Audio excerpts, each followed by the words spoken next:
श्रीराम नमस्कार. आज 15 जानेवारी 2021. मनाचे श्लोक भगवद्गीता निरूपण भाग 12. मना सज्जना भक्तिपंथेची जावे तरी श्रीहरी पाविजेत स्वभावे. या ओवीचा अर्थ आणि या ओवीच्या अनुषंगाने भगवद्गीता आपण पाहत आहोत. ज्यावेळी असं ठरलं की आता युद्ध अटळ आहे, हे युद्ध होऊनच राहणार, युद्धाशिवाय पर्याय नाही, जेवढे मार्ग, केवढ्या चर्चा व्हायच्या होत्या त्या सर्व झाल्या. युद्धाचा दिवस ठरला आणि युद्धाचा दिवस ठरल्यानंतर दोन्ही गटामध्ये एका बाजूला कौरवांचा गट आणि एका बाजूला पांडवांचा गट. वास्तविक कौरव आणि पांडव ह्या दोन्ही पक्ष, ह्या दोन बाजू होत्या, पण अधर्म आणि धर्म ह्या गोष्टी एकमेकांसमोर उभ्या ठाकल्या होत्या. अधर्माचं धर्मामध्ये रूपांतर करायचा भगवान श्रीकृष्णांनी शिष्ठाई करून प्रयत्न केला, पण त्या शिष्ठाईला काही यश आलं नाही. आणि हे यश का आलं नाही, तर जेव्हा मनुष्यामध्ये अहम निर्माण होतो आणि तो अहम मनुष्याला जाळून टाकतो. दुर्योधनाचं तसंच झालं.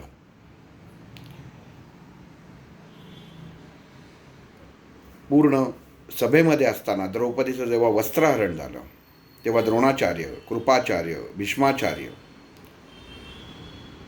असे रथी महारथी त्यावेळी त्या सभेमध्ये उपस्थित होते आणि त्यांच्या समोर ही गोष्ट घडत होती. आणि ही गोष्ट घडत असताना वास्तविक ते हे थांबवू शकले असते. घराण्याच्या सून आणि घराण्याच्या सुनेच्या इब्रतीला, इज्जतीला, लाजेला असा हात आपल्याच नातवांनी घातलेला होता.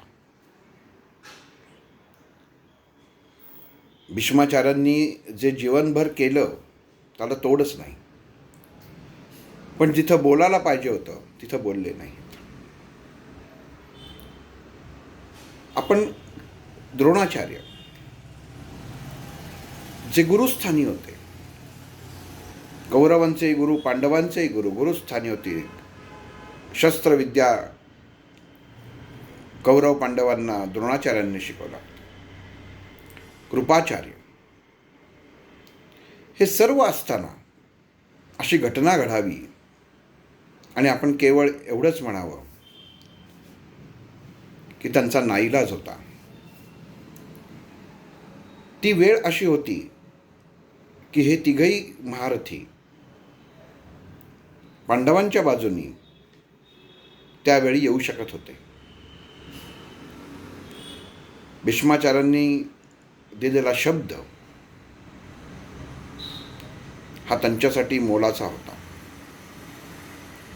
स्वतःचा नाश झाला, कुलाचा नाश झाला, पण शब्द मोडला नाही.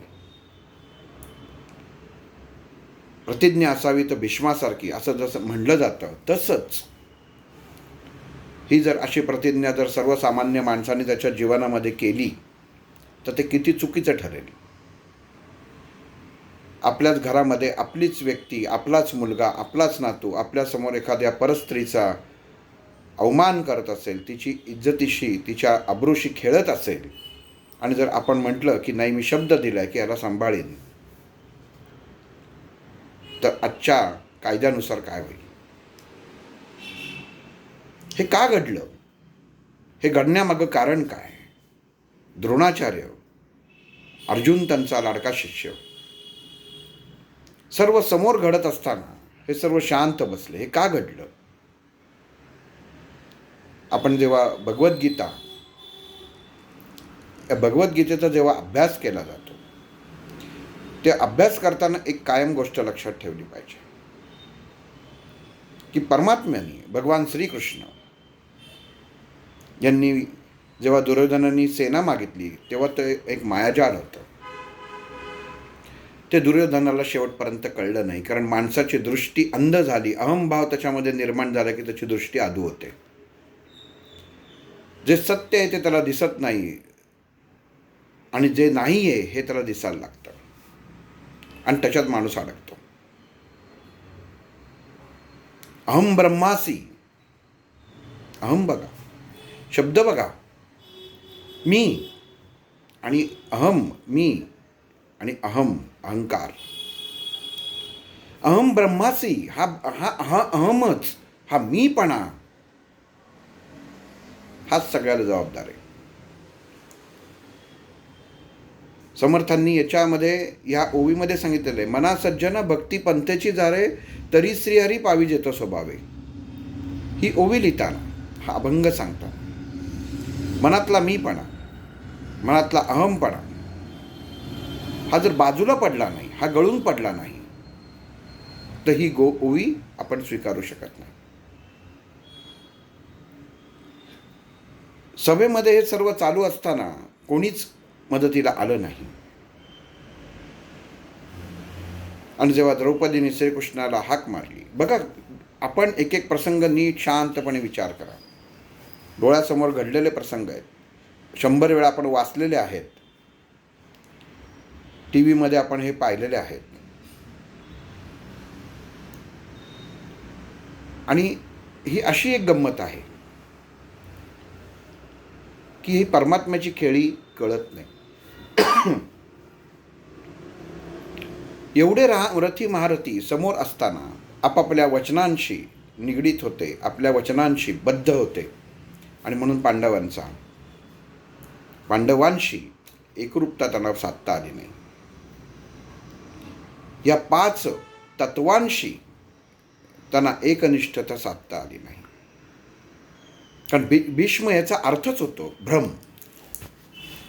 मनुष्याला शेवटपर्यंत, मरणाच्या शेवटच्या श्वासापर्यंत भ्रम असतो. कसंही करून मी जिवंत राहीन, काहीतरी होईल आणि मी जिवंत राहीन, मी अशा ठिकाणी लपून बसेन की माझा मृत्यूच येणार नाही. भ्रम. भीष्म शेवटपर्यंत राहतो आणि मोकळाच होतो. हे सांगायचं कारण असं या श्लोकावरनं की सगळ्या मनाशी निगडीत आहे. आपण नेहमी एखादी चर्चा करताना, एखादे बघताना एवढंच बघतो की हे सगळं महाभारतात घडलेलं आहे, पण हे का घडलेलं आहे आणि परमात्मा श्रीकृष्ण असताना त्यांनी घडून का दिलेलं आहे, त्याच्या पाठीमागं त्याचं प्रयोजन काय होतं, याचा अभ्यास होणं गरजेचं आहे. जसे संत बरेच होऊन गेले, रामदास स्वामी येऊन गेले, किती संत होऊन गेले, आज जगद्गुरू शंकराचार्य आहेत, कोणी आहे, सर्व आहेत, तरी सर्वश्रेष्ठ गुरु हे तुकाराम महाराजांनाच म्हटलं जातं. जगद्गुरू तुकाराम महाराज असाच त्याचं उद्गार होतो, उच्चार होतो. बाकी सर्वांना अगदी अभिषेक करून त्यांना सोन्याचं सिंहासन देऊन जरी पदावर बसवलं आणि तुकाराम महाराजांना याच्यातलं काहीच मिळालं नाही, तरी जगद्गुरू ही पदवी फक्त तुकाराम महाराजांनाच मिळाली. हे सांगायचं कारण असं की जी गोष्ट आपण पाहतो, जी ऐकतो, त्याच्या पाठीमागची परमात्माची, त्या भगवंताची माया आपण समजून घेत नाही. ती समजून घेणं खूप गरजेचं आहे. मनुष्याच्या प्रारब्धामध्ये असलेले भोग संचितात जेव्हा जातात आणि संचित कर्म जेव्हा क्रियमान होतं आणि प्रारब्ध म्हणून जसं युद्धामध्ये हे उभं राहिलं, भीमाच्या हातून दुर्योधनाचा वध, जोपर्यंत मनामध्ये ती आग उत्पन्न होत नाही तोपर्यंत ती कृती होणं शक्य नव्हतं. कारण प्रेमभाव हा असा एक भाव आहे जो भल्या भल्या वीरांना क्षणभरामध्ये मागं ओढतो. अर्जुनाचं तसंच झालं होतं. अगोदर हजारो मारले, तेव्हा मारताना हा त्याच्या मनामध्ये विचार आला नाही की हे सुद्धा कोणाच्या तरी आई की जी युद्धभूमीवर जाणाऱ्या क्षत्रियांची वीराची आई असेल, तर तिच्याबद्दल अर्जुनाच्या मनात कधी कळवळा उत्पन्न झाला नाही. जे रणांगणावर रडले वीर, त्यांच्याबद्दल कधी आस्था वाटली नाही, प्रेम वाटलं नाही. तेव्हा तर उलट त्यांनी युद्धाचं कौशल्य वापरून, युद्ध निपुणता वापरून त्यांच्यावरती विजय मिळवला. त्याचं कारण असं की ते आपले नव्हते आणि आता जे समोर होते ते आपले आहेत. बघा मनुष्याचं कसं असतं, जेव्हा आपलं असतं तेव्हा मनुष्याला बोच होते, पण जेव्हा दुसऱ्याचं असतं तेव्हा मनुष्य कसा निर्धास्त असतो. इतकी युद्ध खेळली तेव्हा मनात आलं नाही, पण आता आपले समोर बंधू बांधव बघितले, आजोबा बघितले, काका बघितले आणि अर्जुनाच्या मनामध्ये प्रश्न उत्पन्न झाले आणि श्रीकृष्णाला कळलं की आता काही खरं नाही. ज्या धर्मस्थापनेच्यासाठी मी हा सगळा आटापेटा केला, हा बहुतेक आता इथं माझा जो मी विचार केला आहे प्लॅन, हा फसतो की काय. आणि मग त्या नारायणाला, त्या भगवंताला ही गीता सांगायला लागली. गीतेचा मूळ उद्देशच असा आहे, जीवनामध्ये आचरण कसं असावं. प्रत्येक भागामध्ये आपण बघतो की हा एकच उच्चार होतो, पण कृती होत नाही. भीष्माचार्यांनी कृती केली नाही, द्रोणाचार्यांनी कृती केली नाही, कर्णांनी तसंच केलं, समजून घेतलं नाही आणि चुकीची कृती ही हातून घडली. खरखर कर्ण हा सुद्धा अर्जुना एवढाच धनुर्धारी, श्रेष्ठ धनुर्धारी होता. पण तसं म्हणतं ना की जो भगवंताला प्रिय, त्याच्यासाठी परमात्मा भगवान काहीही करू शकतो. आणि मुख्य म्हणजे कर्णाने अधर्माची बाजू घेतली. धृतराष्ट्रांनी डोळ्यांनी जन्मांध होता, पण विचारांनी अंध नव्हता. पण इथं विचारांनीही अंध झाला आणि जे समोर चालू होतं, संजयाने जरी ऐकवलं तरी त्यांनी थांबवलं नाही. अधर्म कसा तयार होतो, त्याचं पीक पाणी कसं वाढतं. जन्मभर आपला पती आंधळा म्हणून डोळ्यावर पट्टी बांधून वावरणारी गांधारी, तिला माहिती होतं आपल्या डोळ्यांमध्ये, आपल्या नयनांमध्ये, आपल्या नेत्रांमध्ये जे तेज उत्पन्न झालेलं आहे ते आपल्या मुलाची रक्षा करू शकेल. तिचाही वापर तिने केला, पण तो फसला. बघा श्रीकृष्णाची, भगवंतानी जेव्हा धर्म स्थापन करायचं ठरवलं तरी एकच व्यक्ती, एकच परमात्मा किती ठिकाणी लढत होता. आपण म्हणतो पांडव युद्ध कौरव पांडवात झालं, वास्तविक युद्ध हे सगळं श्रीकृष्णाने अधर्माविरुद्ध केलेलं आहे. ज्यावेळी असं ठरलं, भीमाने प्रतिज्ञा घेतली की तुझी मांडी फोडीन, आणि गांधारीला जेव्हा कळलं तेव्हा गांधारीने दुर्योधनाला सांगितलं की उद्या सकाळी तू जेव्हा स्नान करशील त्याच्यानंतर येताना विवस्त्र तू माझ्यासमोर ये. कारण गांधारीच्या मनामध्ये जे विचार चालू होते की आपल्या मुला, असं भीमानी जर प्रतिज्ञा घेतलेली आहे ती, याचा अर्थ होतो ती पूर्ण करणार. खात्री कशी असते बघा, माझा स्वतःचा मुलगा दुर्योधन हा मोठा गदाधारी जरी असला तरी चुकीची गोष्टीचं प्रायश्चित्त मिळणार हे प्रत्येक माणसाला जसं माहिती असतं, तसं तिथं गांधारीलाही माहिती होतं की भीम याची मांडी नक्की फोडणार. आणि म्हणून ती दुर्योधनाला निरोप पाठवते की सकाळी येताना तू विवस्त्र ये. बस श्रीकृष्ण हे ऐकतो. परमात्मा आहे शेवटी, तो कुठेही एका क्षणामध्ये पोचणारा. आणि तो दुर्योधनाला सांगतो तू एवढा मोठा झालास आणि असा आईसमोर नग्न चाललास.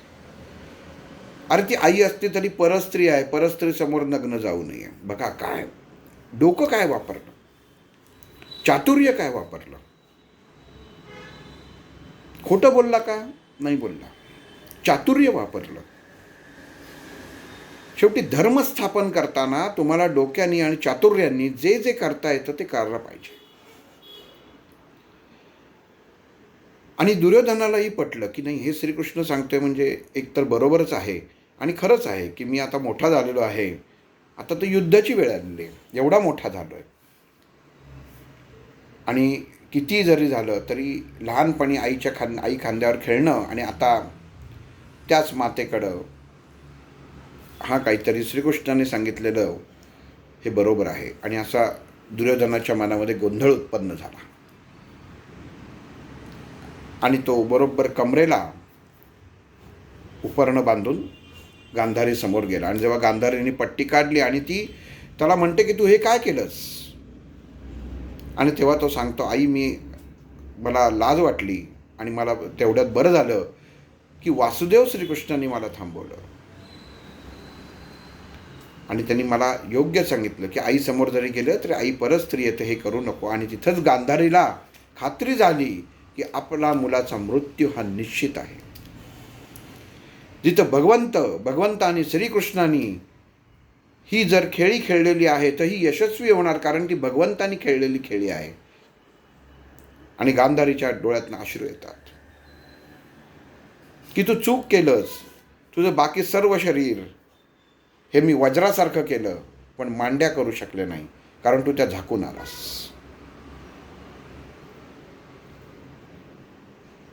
अहंभाव,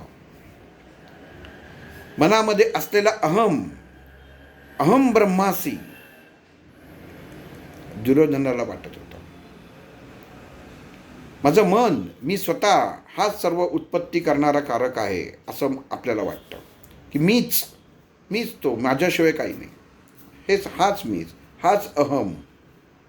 काय इतकं सुरेख संतांनी सांगितलेलं आहे. आणि काय माहिती का, आपण संतांच्या मार्गाने जावं, आपण संत व्हायला जाऊ नये.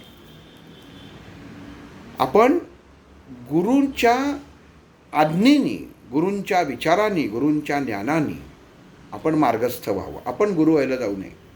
इथंच लोक चुकतात की ते गुरु व्हायला जातात. कशाला? ज्ञानाची जर खरं प्राप्ती करायची असेल तर तुम्हाला शिष्य झालात तर तुम्हाला त्या गुरूंपेक्षा जास्त ज्ञान मिळतं. आणि हे लक्षात ठेवा, महागुरू तयार करतात, शिष्य तयार करत नाहीत. म्हणून माणसांनी नेहमी लक्षात ठेवावं की आपण संत व्हायला जाऊ नये, आपण संतांकडं जावं. तसंच आपण गुरु होऊ नये, आपण गुरुकडं जावं. आपली आसक्ती, आपला स्वभाव हा त्या गुरुच्या चरणी अर्पण करावा. म्हणून इथं समर्थांनी मनाला सांगितलेलं, हे सगळं मनाशी निगडीत आहे. जो सज्जन आहे, आणि ते समर्था सांगतायत की मना सज्जन भक्ती पंथेची जावी, ही आसक्ती हवी. परमेश्वराप्रती नुसती ओढ असून उपयोग नाही, तर आसक्ती हवी. आणि आसक्ती असेल, हा वेडेपणाच हवा. हा जर वेडेपणा नसेल तर काही उपयोग नाही. गुरुप्रती वेडेपणा हवा. 100 प्रश्न विचारले पाहिजेत. अर्जुनाने 100 प्रश्न नाही, 200 प्रश्न, हजारो प्रश्न त्या भगवान श्रीकृष्णाला विचारले. आणि गंमत म्हणजे काय माहिती का, ज्या वेळी युद्धाला तयार झाली तेव्हा अर्जुनाला माहीत नव्हतं आपल्याला भगवद्गीता ऐकायची. काय गंमत आहे. युद्धाला चाललेला सगळं पोशाख घातलेला, हातात गांडीव घेतलेलं, भात्यात सर्व अस्त्र असलेलं, बाण, असं सर्व तयारीनिशी अर्जुन जेव्हा गेला तर तेव्हा त्याला माहीत नव्हतं विध्वंस होणार आहे, युद्ध होणार आहे. आणि या जिथं युद्धभूमीवर जेव्हा मनुष्य जातो, युद्धभूमीवर जेव्हा वीर जातो, तेव्हा त्याला खात्री नसते की संध्याकाळी घरी परत येईल की नाही. अशा ठिकाणी जाणार आहे. आणि अशा ठिकाणी भगवंता परमात्माने अर्जुनाला भगवद्गीतेचं अमृतपान हे सेवन करायला दिलेलं आहे. भगवद्गीता आपण बघताना केवळ प्रसंगानुरूप बघू नये, तर ते भगवंताची माया काय आहे याचा विचार आपण करणं गरजेचं आहे. काय सांगू इच्छितो श्रीकृष्ण, काय स्वभाव आहे, मनुष्य स्वभाव काय आहे, स्वभावाला औषध काय, असं आपण म्हटलं जातं की समर्थाने इथं सांगितलं की मना सज्जन भक्ती पंथेची जावे, तरी श्रीहरी पावी देतो स्वभावी. मग श्रीहरीला जर आपल्याला प्रसन्न करून घ्यायचं असेल आपल्याला असं वाटत असेल की श्रीहरीने आपल्यावरती कृपा करावी. आता मनुष्याला असं वाटतं की श्रीहरीने आपल्यावर कृपा करणं म्हणजे काय, की मला पैसे मिळावे, मला बंगला व्हावा, माझी गाडी व्हावी, मला कपडे लागतात, माझी मुलं नीट, मुलीला चांगलं स्थळ मिळावं, हे मनुष्याच्या डोक्यामध्ये भौतिक. पण पुढं समर्थ सांगतात, पावी येतो स्वभाव आहे. जसा स्वभाव आहे हा सगळं तुम्ही ह्याच्यात अडकलेला आहात, ह्याच्यात अडकाचं नाही आहे. ह्याच्यातनं सगळ्यातनं रीत व्हायचं, ह्याच्यातनं सगळ्यातनं मोकळं व्हायचं आहे. ज्या सगळ्या गोष्टी नष्ट होणाऱ्या आहेत, परमात्म्याचं नामस्मरण, नाम सोडून सर्व गोष्टी नष्ट होणाऱ्या आहेत, काहीच राहणार नाही आणि फक्त नाम राहणार आहे. जीवनामध्ये मनुष्य मेल्यावरती फक्त काही तसं राहत नाही, फक्त नाव राहतं. तुकाराम महाराजांना एकाने विचारलं होतं की तुम्ही कुठल्या जातीचे आहात, तर ते म्हणले मी क्षुद्र जातीचा आहे. म्हणून मग एक असं ती माणसानं सवय असते की एखाद्याचं ज्ञान जर माहिती पडलं की कारण नसतं. आडनाव असे आपण म्हणतो की बऱ्याच धर्मामध्ये सारखीच आडनाव असतात. मग हा ह्या धर्माचा आहे का हा धर्माचा, हा नक्की कशावर बोलतो कळतच नाही, एकदा विचारून घ्यावं. म्हणून असं तुकाराम महाराजांना एकदा त्या काळी विचारलं गेलं की महाराज तुम्ही कुठल्या कुळातले आहात. तर महाराज पहिल्यांदा म्हणतात मी क्षुद्र आहे. तो म्हणतो हो, म्हणून शूद्र म्हणजे अस्पृश्य नाही. ज्याची मुंज होत नाही तो क्षुद्र आणि ज्याची मुंज होते तो ब्राह्मण, असा तेव्हाचा तो समाज होता. म्हणून ते शूद्र आणि ब्राह्मण असा तो तेव्हाचा समाजाचा बघाचा दृष्टिकोन होता. पण माणूस एक शांत बसत नाही, तो दुसरा लगेच सांगतो की मी चौकशी केली बरं का, पण ते असं मला वाटतं. दुसरा येतो, काय हो तुम्ही कोण. तुकाराम महाराज सांगतात मी आहे मुसलमान, पण माझी सोयरीक आहे ब्राह्मणांची. बघा, जसे उत्तर द्यावे, जसे प्रश्न येतात तसंच उत्तर द्यावं, ही व्यावहारिक भाषा झाली. हे मी का सांगतोय, हे उदाहरण मी एवढ्यासाठी सांगतो आहे की समर्थांनी इथं स्वभाव सांगितलेला आहे, मनुष्याचा स्वभाव सांगितलेला आहे. भगवंताकडे तुम्ही जर व्यावहारिक दृष्टीने पाहिलं तर भगवंत तुम्हाला व्यावहारिकच उत्तर देणार आहे, व्यावहारिकच तुम्हाला जे काय प्रदान करायचं ते करणार आहे. ज्ञान हे दोन्हीकडे प्राप्त होतं. पुस्तकंसुद्धा तुम्हाला वाचताना जर तुम्ही वाचली तर ते अभ्यासासाठी वाचणं पुस्तकं वेगळं आणि अध्यात्मासाठी पुस्तकं वाचणं वेगळं. शाळेत आपण जातो तेव्हा पुस्तक वाचतोच, पण त्याने अध्यात्म साध्य होत नाही. मग अध्यात्मासाठी असणारी पुस्तकं वेगळं. म्हणजेच काय की ज्ञान ज्याच्याकडनं घ्यायचं आहे हे व्यवहाराशी निगडीत नाही आहे. शाळेत गेला, शिकलास, त्याचा तुला आयुष्यात उपयोग झाला, त्याच्यापासून तुला नोकरी लागली, त्याच्यापासून तुला पगार मिळायला लागला, हा व्यवहार झाला. पण तू आता रिटायर झाला आहेस, आता आयुष्य तुझं उत्तरार्धाकडे गेलेलं आहे आणि आता तू अध्यात्माचं पुस्तक हातात घेतलेलं आहेस, तिथं पैशाचा व्यवहाराचा विषय येत नाही, तिथं हा भगवंत प्राप्तीचा विषय येतो. ज्ञान दोन्ही ठिकाणी आहे. भगवान श्रीकृष्णाने हेच सांगितलं. भगवान श्रीकृष्ण का जास्त आपण महत्त्व म्हणतो की आचरण आपलं माणसाचं असावं तर तो रामासारखा असावं, पण व्यवहार असावा तो श्रीकृष्णासारखा असावा. ते का असावं तर ते याच्यासाठी असतं. व्यवहाराला जातो, व्यवहारीच वागतो, आणि जो स्वाध्यायाच्या मार्गाने धर्माच्या बाजूने जातो तो धर्मनिष्ठानेच धर्माप्रमाणेच वागतो. एकदा असं झालं की श्रीकृष्णालाच बघा, भगवंतसुद्धा काही त्याच्यामध्ये कमी नव्हते. हजारो लीलाकाराच्या ह्यांना याची चेष्टा कर त्याची चेष्टा कर असं त्यांचं चालत राहायचं. आणि एकदा ते म्हणतात की ह्या गवळणी रोज मला अगदी माझा जीव लगा, माझा सखा वगैरे हे करतात. एकदा म्हणतात त्यांची चेष्टाच करू आपण. आणि ते असं बघतात की एकदा गवळणी येत आहेत आणि ते काय करतात, आपलं मूळ रूप हातात गदाधारी विष्णूचं स्वरूप घेतात आणि झाडामागं लपून बसतात. आणि जशा त्या गवळणी येतात आणि ते तसे येतात, हातात चक्र गदा, आणि त्या ह्यांना सांगतात गवळणींना, ओळखलत का मला, मी तुमचा काना दाद. ते गवळे म्हणतात की खोटं बोलतो काहीतरी, हा कोणतरी लफंगा दिसतोय.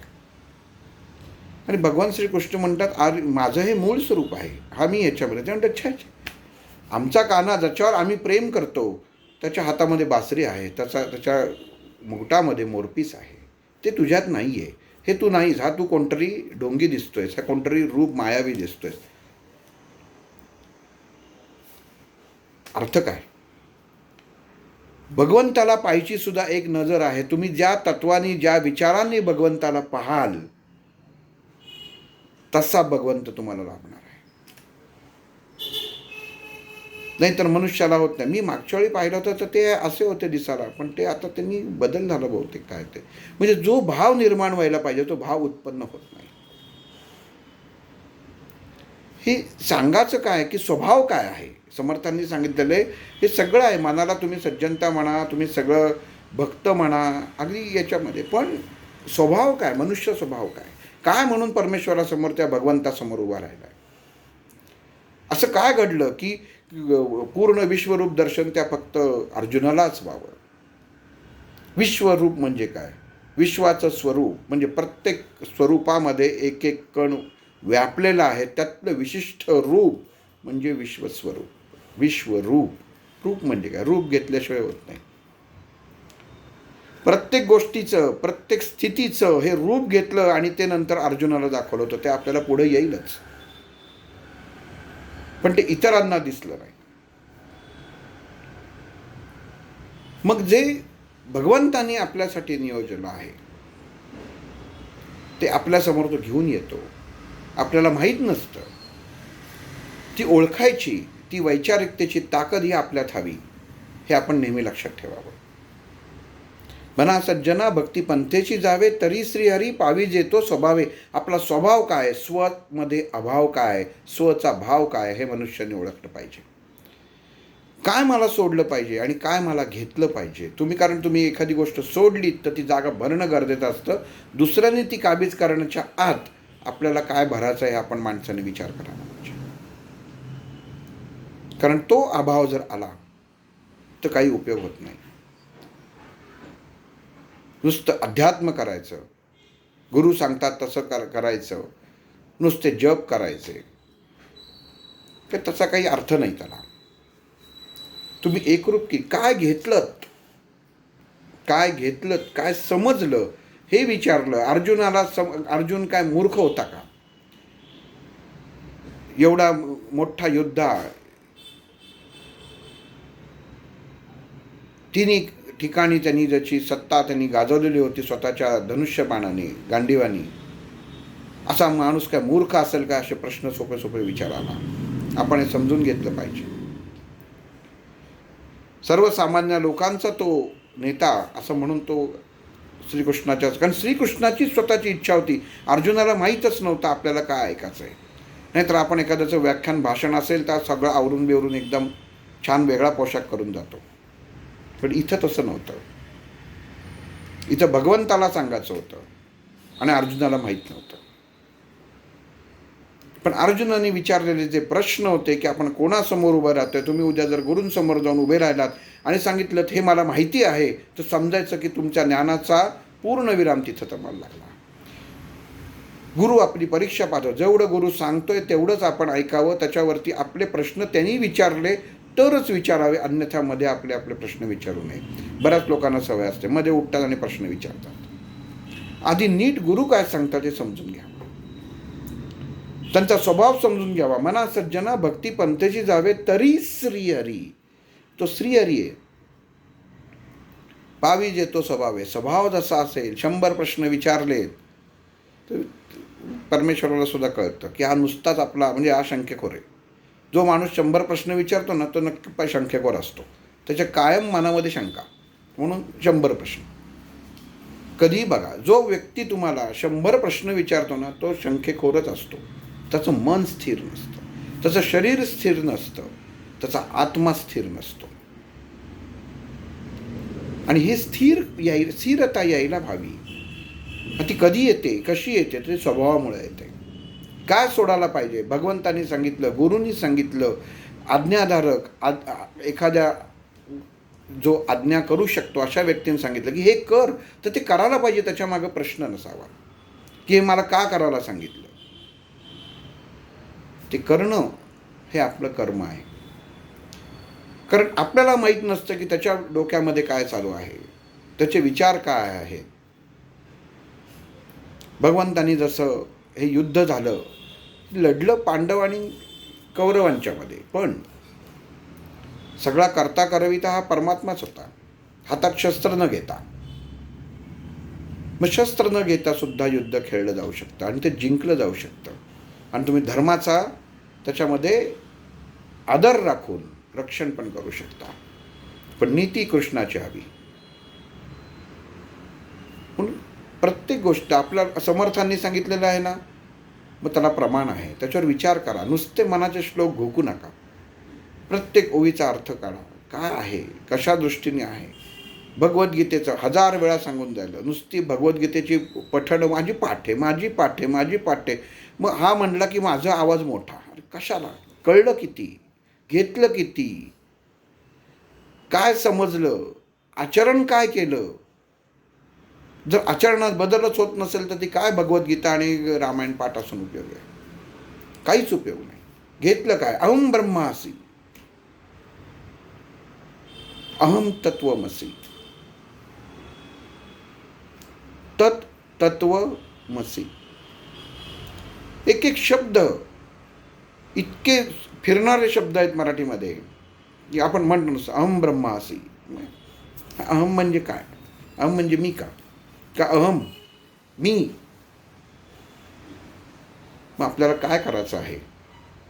आपला स्वभाव कसा ठेवायचा आहे आणि आपलं मन काय आहे? स्वतः सांगितलं कोणाला की मग आपल्या मनाबद्दल जरा एक 10 वाक्य लिहा, तर मनुष्य लिहू शकणार नाही. मला आवडतं, मला जग आवडतं, मला हे आवडतं, मला ते आवडतं, ते आवडतं, पण मनाबद्दल तुझ्या स्वतःमध्ये आहे, तुझंच मन आहे ना, पण त्याच्याबद्दल 10 वाक्य लिही, जमणार नाही. काय लिहू म्हणेल? मला तसं लिहिता येत नाही असं सांगून मोकळा होईल त्याच्यामध्ये. म्हणजेच तुम्ही तुमचं मन ओळखलं नाही. कारण काय? तर परमात्म्याला तुम्ही वेगळं करू शकणार नाहीत. कारण तुम्ही परमात्म्याला जर जोडला गेलात तर परमात्मा तुम्हाला आपलंसं करून तुमचं मन दाखवायचा तुम्हाला प्रयत्न करेल तो. तेव्हा आपल्याला मनुष्य ओळखेल. ते कसं ते आपण पुढच्या भागात पाहू. श्रीराम.